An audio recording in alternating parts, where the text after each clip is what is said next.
Yo, I don't even know how old boy could sit there talking about when we have kids, knowing that he already has 3 kids. Like, how can he? It's hard to watch because it's like we all know that you a fraud. How does he have the conscience to just go there and just be like lying and then trying to make new traditions with a woman, knowing that he has 3 kids that he's been having Christmas traditions with the whole time?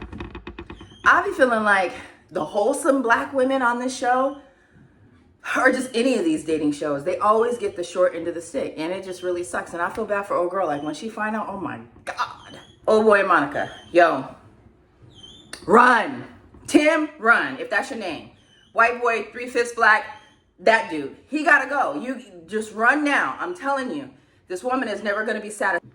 I'm telling you, she's not gonna be satisfied because that was me, and I was never satisfied. Run now, just run, I remember one time I went on a date with a guy and he could only afford to buy the tickets but not the popcorn, and I went the F off. Like, you brought me here for what?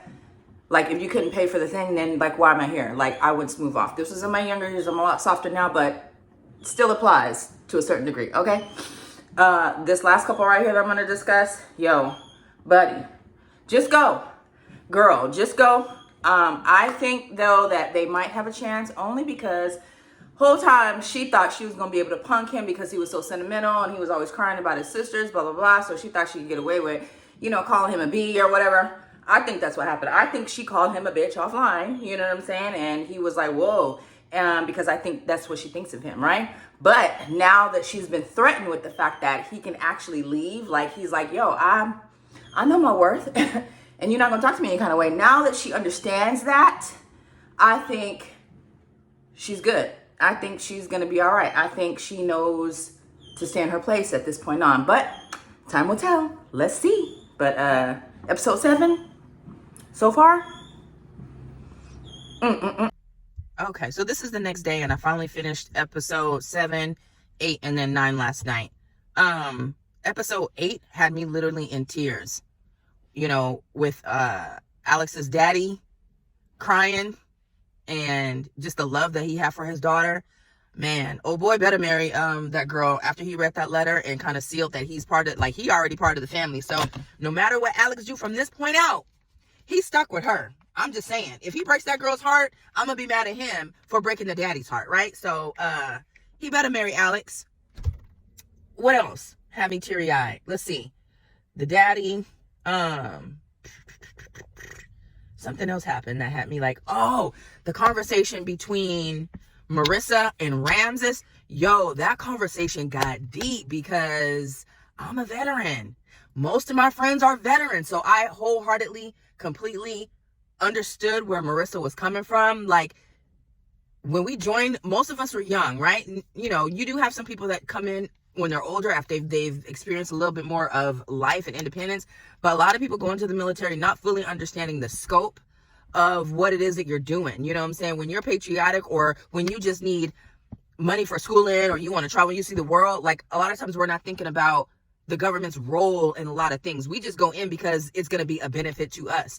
And a lot of us are still benefiting off our time in the military, right? Our military service, rightfully so. Like, when you are basically putting your life on the line, to serve your country and all of those conflicts and things like that, you have to be able to settle in your spirit that the government that you serve is not necessarily going to do things the way you would want them to, or morally, So, I don't know.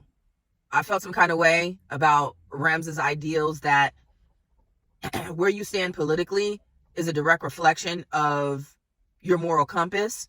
And I think everybody has a right to have their opinions on that and not necessarily agree with the politics of the military. But at the end of the day, the military is ran by the government. Well, first let me say that your political alliances, or where you lie politically, does not necessarily dictate your moral compass, because oftentimes we base our political beliefs on whoever is running that administration at the time. You know what I'm saying? So it's not necessarily, I don't believe that your political affiliation, but that's just my personal opinion, which, and that person has a right to feel that way too. I don't know if this is going to be something in the future that they're going to have issues with. But what I will say, number one, I'm proud of Marissa for standing her ground, standing on business, and being proud of everything that she's been through and seen, regardless of how Ramses feels. Because at first I felt like, oh my gosh, she's folding. Like, she's really about to downplay her service and her pride for what she did over this man. I was about to call him the N-word, but over him. And so she stood her ground and was like, no, I am very proud of what I've been through. You know what I'm saying? And the things that I've seen and stuff like that. Am I proud of all of my actions? Absolutely not.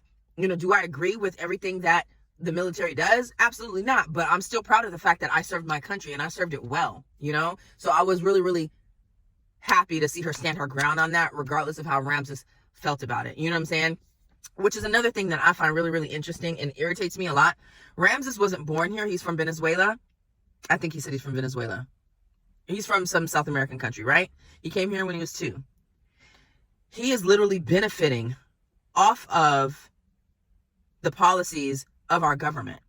And so I just find it really interesting that a lot of people that aren't from here, or that might be first generation here, that don't necessarily approve of our military, but our military, our government is the same operation that allowed you as an individual and your family to come here and benefit off this country.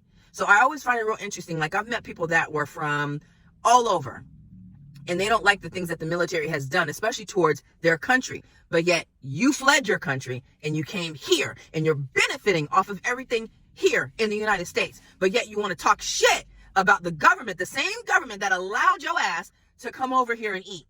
So I just find it really hypocritical and really funny how people, do that. I know I've had this conversation with so many people, and it doesn't always go left, but I sit back and I look at your moral compass and your, and the way you see things.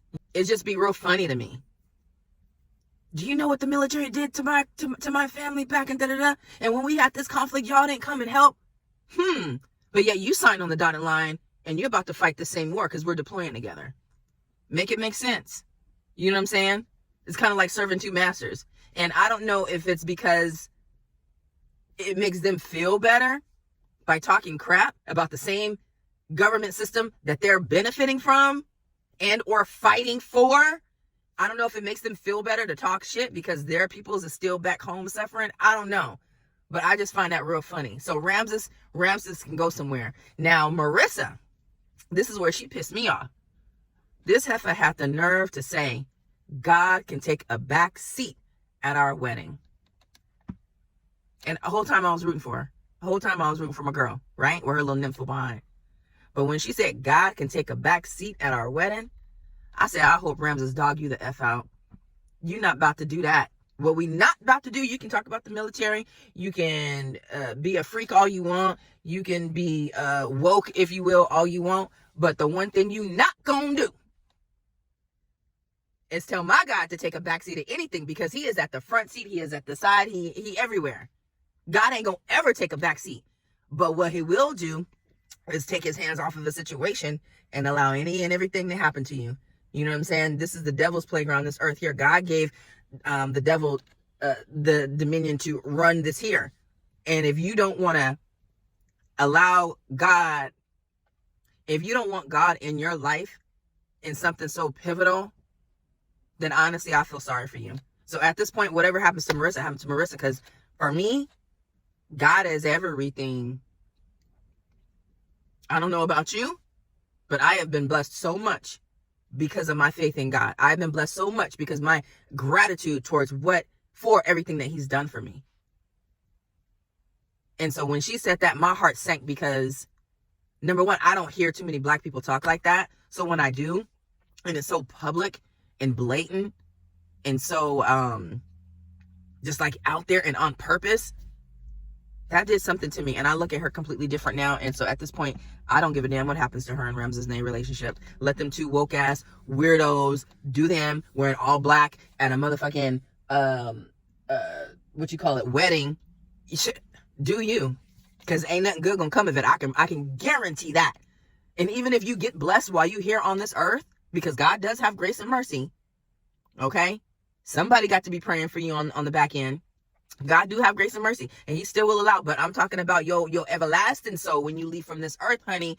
You gonna pay for that if you don't get it together.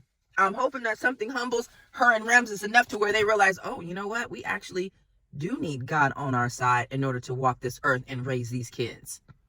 I don't know. Monica, listen, honey. My dear Monica. Monica. You know what? That man did you a favor and you did him a favor, child. I'm so glad you caught him. That man was done anyway. When he realized that he was not going to be able to please you, there's no pleasing you. I know your type because I am that type. I've been that type. I know that type of woman. There was nothing he could do. That man really, he what do you call that? He relieved you. There's a word for it. I can't think of it. Auntie Bev, help me out. But he did what was best for both of y'all. You see, he didn't fight. He didn't fight. He might have did that on purpose while you bullshitting. That man did not fight for that woman. She found them text messages. She called him disgusting. And he was like, you're right. You're absolutely right. And I know in the inside of him, he's like, yes. Good for you, 3/5. 35. 3/5. I'm glad for you, 3/5. I'm so glad you got out of that, bro. Go ahead and be happy with somebody else. Your life was going to be miserable AF. I promise you that. You did good. You really did good. Who else? Taylor, and Garrett. I think they're cute. I think they can figure it out. I don't know. I feel like he's having reservations about moving, but I think that's normal. He keeps professing his love. I think he says it so much to where it's starting to become unbelievable that he wants to move. I think that when a person's mind is made up and they're going to do what's going to make them happy, they kind of just do it rather than talking about it so much. So I have a feeling there's going to be a switcheroo when it comes to that. But I like them together. Their sense of humor is freaking hilarious. Like, they are really, really funny. And I like the fact that they go back and forth, and it's funny. It's perfect. I think they match really, really well. But, you know, nothing can be perfect. There's always going to be some wrenches thrown in there that's going to deter or throw off, you know, what seems to be perfect. And this is just a test. So we'll see if they can make it, if they can overcome, you know, the distance, you know, that his family is not going to be able to be close to him. Him moving to San Diego, which is my hometown. Lovely, lovely city. You're going to enjoy it, buddy. I promise you. It'll be worth it. Leave Virginia, because ain't here. Leave it. Oh boy, finally confessed. Now, this is the thing that irritated me. He meeting with her daddy. He talking about having kids. And that's what she said. She was like, yo, I'm still trying to understand. Like, there were so many opportunities where you could have said, I got 3 kids. And he never did. Now he's playing up this whole donor thing, and him and his mama erased all of the videos and pictures of him being an active father. So, I mean, the dude is an all-around liar and a very good one. And he also has a very innocent-looking face, which can be very, very scary. And she fell for it. And I'm going to say it again. I just feel like wholesome, dark-skinned, good black women always get the short end of the stick on these reality shows. It's like it's sabotage on purpose. Like, I don't know if it just happens to be that way, you know, or dark-skinned black women, we just bad at, you know, picking men and not really asking all the right questions because we just really want to be married. Like, I don't understand, but on these reality shows, they always end up getting like the bad end of the stick. And you know, I mean, there's nothing that I can give. Oh boy, I mean, he's a liar. Like, there's nothing, and it's not gonna work. I mean, I did a video once talking about women who stay in long relationships are the ones that ignore red flags. And if she were to stay in this relationship, that is actually going to end up being the least of her worries, because if you would lie about having a child, you'll lie about anything. Like, to not claim your seeds and then on national TV publicly, that's deep. So we gonna see. Hannah, absolutely don't like her at all. She's just and it's really strange that I have a problem with all the women and not the men. For the last 2 seasons, I feel like the women have been the problem, and the men, you know, except for the liar dude. Besides the liar dude, everybody else is straight with me. But Hannah, ain't no way I would allow somebody to talk to me the way she talks to her dude. Like, I understand he's a mama's boy and he's been spoiled all his life and you had to get it out the trenches. I understand, Hannah, but damn, everything about this dude you hate. But I do like the fact that Hannah is able to rationalize reality versus her control issues. You know what I'm saying? She's like, well, he may be lacking in this and this and this, but I do know that he loves me, and I do know that he's going to do the best that he can to make sure that we're going to be okay. You know what I'm saying? So I like the fact that she can rationalize. You know what I'm saying? I feel like she comes from maybe like a family where it's like she can separate reality from fantasy, and she knows that no relationship is going to be perfect, and there's certain things that she's going to have to settle for. So she's able to rationalize, and I think they can make it.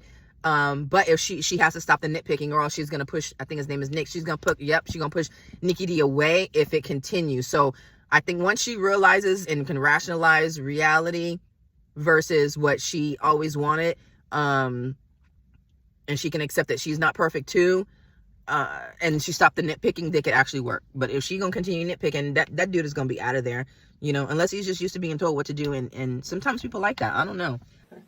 Yeah. Beta! I don't think he likes it. I wouldn't be able to deal with it, but I'm not a dude, you know. I don't know. Maybe if Nikki D puts it down in the bedroom, there's certain things that she might be able to overlook. I don't know. But the way she talks to him is very, very emasculating, and I don't know how that would fare. But that's probably the type of person she needs, is somebody that would be okay with her talking to them that way. That's the only way I see that working. I don't know. Couldn't be me, though. Couldn't be me. Who else? Did I talk about anybody else? The Liar, 3/5, Tyler and Garrett Ramses. I feel like there's one more couple. Oh, Alex and Tim. Yeah. I think I covered everybody. We gonna see, though. We gonna see. I feel like with these, it's hard to make a prediction. You just don't know how anybody is going to fare. I feel like Taylor and Garrett are a shoo-in. Everybody else is up in the air, in my opinion. I think Tim is going to settle for Alex, though, just because he made that declaration to her daddy. And I'll tell you what, he better not disappoint that daddy, boy. He better not disappoint that daddy. But that's all I got for that. I normally don't review this show. I started out reviewing when I first started YouTube because I was so passionate about Love is Blind and Married at First Sight. But because most of my audience is men, y'all don't care. So a lot of people don't watch it unless I do like a short on something that's kind of controversial. Then a lot of people will watch it. But other than that, people don't normally watch my reality show reviews. So I just wanted to get my 2 cents in about episode 7 through 9. Anyways, y'all take care. Have a good one.